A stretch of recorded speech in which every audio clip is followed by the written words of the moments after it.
Mancano i neurologi e negli ospedali dell'ULSS 7 scatta il neurologo telefonico che impone al personale di chiamare Vicenza o Arzignano per un consulto in caso di necessità.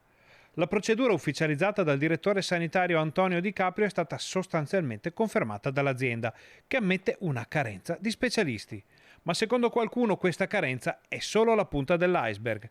Il problema è il fatto che molti medici e molti infermieri si stanno autolicenziando perché le condizioni di lavoro non sono più sostenibili.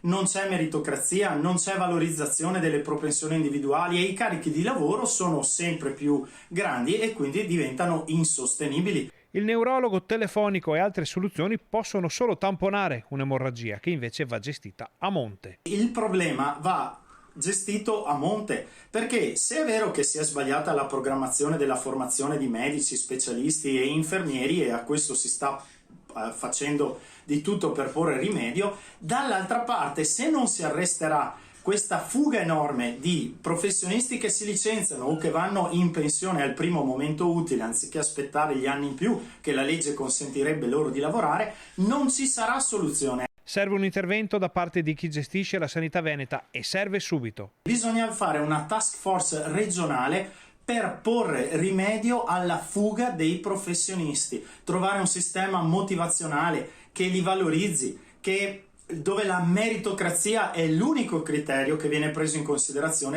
Il rischio, secondo gli addetti ai lavori, è che fra pochi giorni si torni a parlare di situazioni come quella del neurologo telefonico, ma per altri reparti e altre specialità. Oltre alla neurologia, tra pochi mesi o poche settimane inizieremo a contare carenze di altri servizi, non solo nell'U7, ma in tutto il Veneto, purtroppo. È un'emergenza. Un'altra istanza da aggiungere alla lista delle cose da fare, un'altra domanda che attende risposte. E come sempre i nostri microfoni sono aperti per tutti.